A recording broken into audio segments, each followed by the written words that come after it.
Pocong, sebuah cerita horor dari akun Twitter @nonaboys, akan segera Mimin bawakan buat kalian semua, penikmat cerita-cerita horor di channel Spesial Horor. Jadi, tunggu apa lagi? Silakan, selamat menyimak. Kalau kalian benar-benar berani. Dari sekian banyak kenangan buruk ketika aku masih kecil, kenangan tentang pocong gentayangan adalah yang paling membekas di ingatanku. Kala itu, aku masih duduk di kelas 6 sekolah dasar.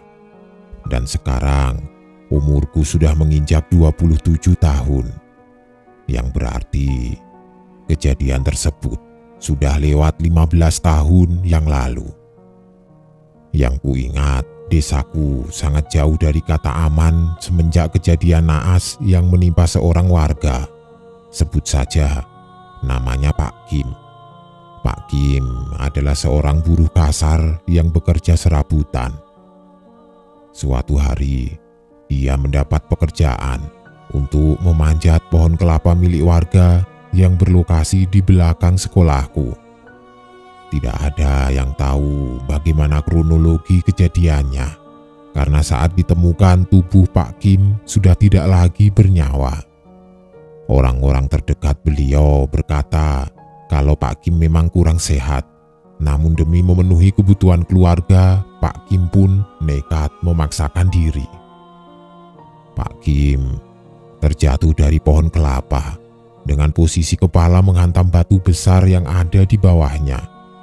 Darahnya merembes kemana-mana memancing para pelaku ilmu hitam yang saat itu sangat gemar mempraktikkan ilmu mereka untuk mengganggu ketenangan warga.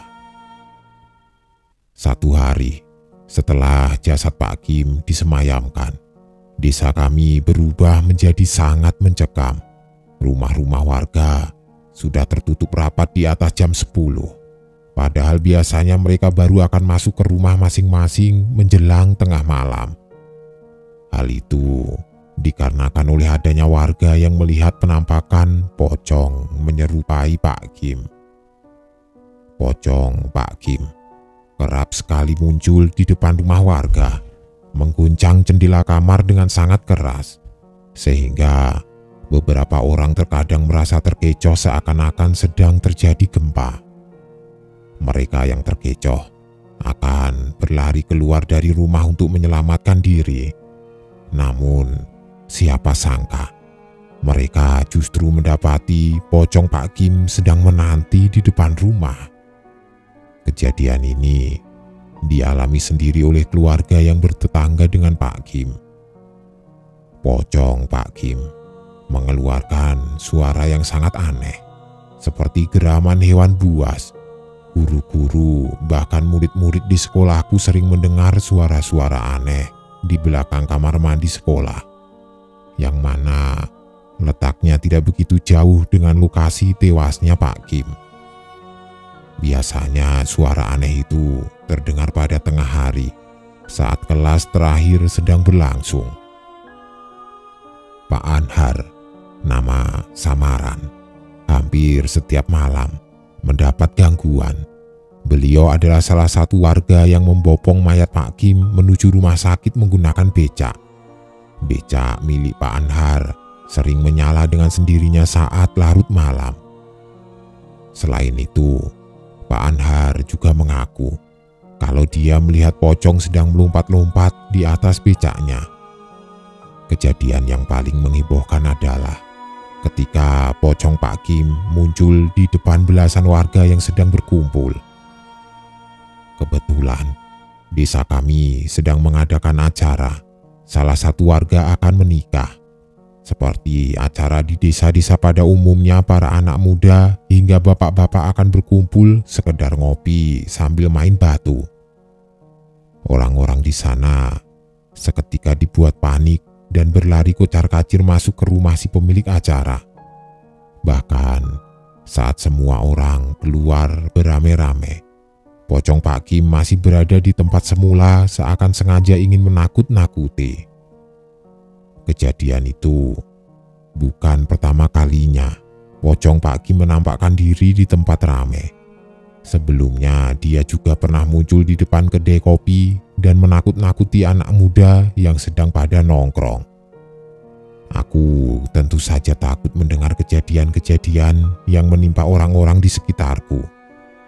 Lantas, saat aku mengalaminya sendiri, jendela kamarku diguncang keras dari luar.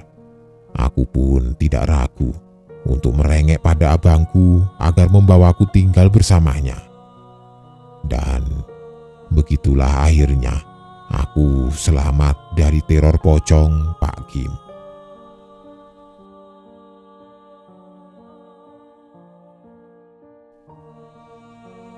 Sudah malam, apa sudah tahu? Sebuah cerita horor dari akun Twitter @nonaboys akan segera Mimin bawakan buat kalian semua, penikmat cerita-cerita horor di spesial horor. Langsung saja, selamat menyimak kalau kalian masih berani. Masa-masa paling hektik bagi mahasiswa junior adalah minggu-minggu menjelang ujian akhir semester.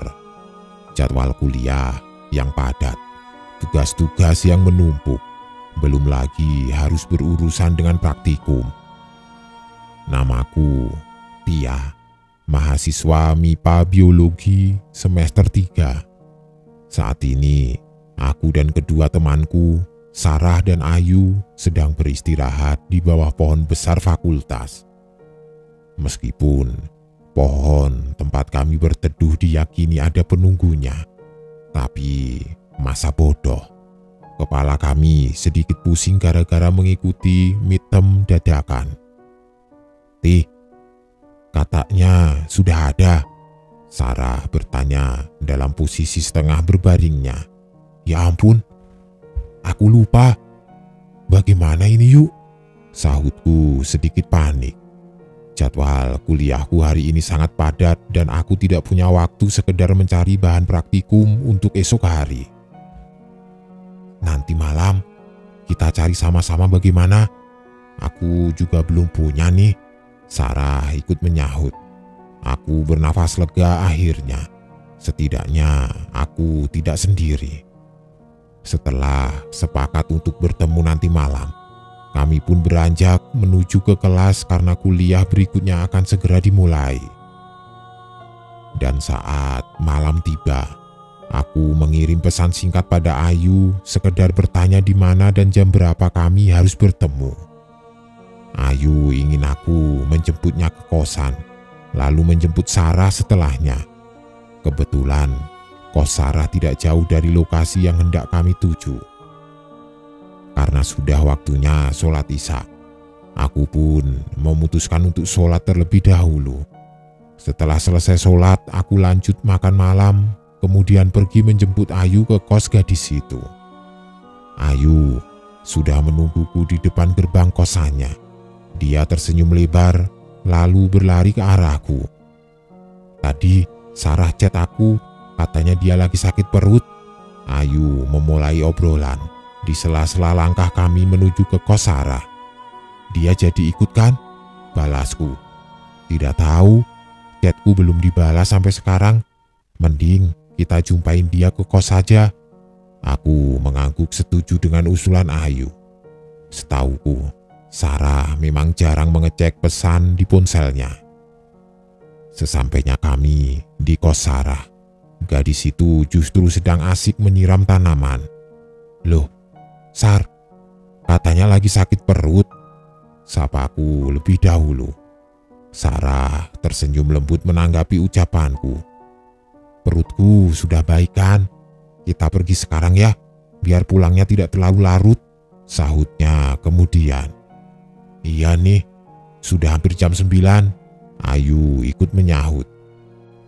Kami pun berlalu dari kos Sarah. Tempat yang ingin kami datangi adalah taman kecil di dekat Fakultas Pertanian. Karena kampus selalu sepi saat malam hari, aku sedikit was-was dengan keadaan di sekitar. Apalagi Fakultas Pertanian terkenal dengan ceritanya yang angker. Sepanjang perjalanan, kami mengobrol riang sekedar membunuh kesunyian. Lebih tepatnya, hanya aku dan Ayu yang saling bercerita, sedangkan Sarah hanya sesekali menimpali. Agaknya perut Sarah belum sembuh sepenuhnya. Tidak terasa, kami sudah sampai di tempat tujuan. Tanpa mengucap apapun lagi, kami segera berpencar mencari katak. Butuh waktu kurang lebih 1 jam untuk kami berhasil mengumpulkan 3 ekor katak. Karena sedikit kelelahan, kami memutuskan untuk beristirahat sejenak, hanya 15 menit. Bagaimanapun, waktu terus berjalan dan kami tidak mau berlama-lama berada di tempat sepi. Saat dalam perjalanan pulang, Ayu terus mengeluh sakit lutut, sehingga kami harus berjalan perlahan, sedangkan Sarah masih banyak diam seperti sebelumnya. Tidak tahu ini kenapa, tiba-tiba sakit sekali, ucap Ayu ketika aku tanyai penyebab sakit lututnya.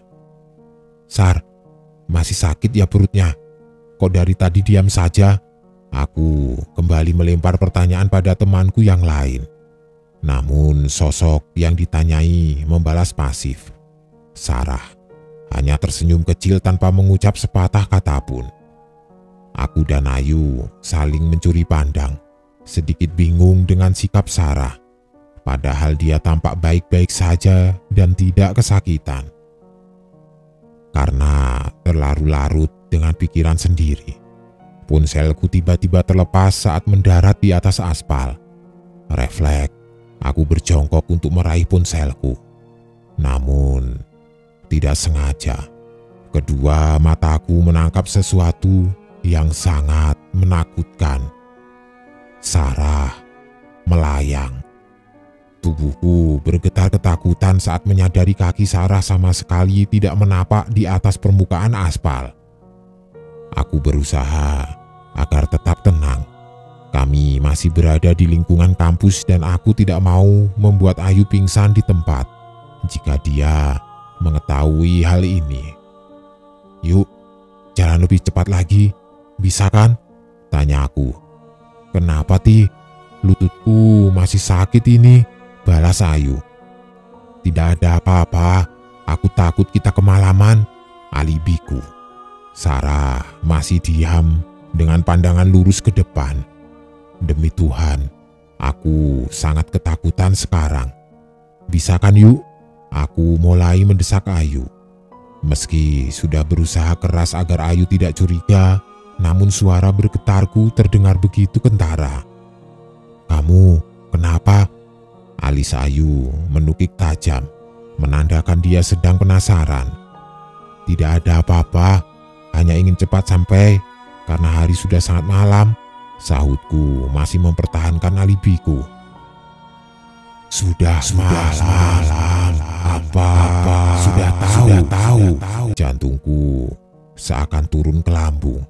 Bulu kuduku kontan berdiri kala mendengar suara lirih gadis di samping kiriku. Aku tidak tahu harus bagaimana lagi. Tanganku menarik kasar tangan Ayu menuntunnya untuk segera kabur. Kami berlari kencang tanpa menoleh ke belakang. Bahkan Ayu yang sedari tadi mengeluh kesakitan tiba-tiba bungkam. Sepertinya Ayu baru saja menarik kesimpulan dari tingkah aneh Sarah sejak kami menjemput gadis itu di kosannya. Faktanya, sosok yang ikut bersama kami 2 jam yang lalu bukanlah Sarah. Karena Sarah yang sebenarnya masih berada di kosan dalam kondisi sakit perut.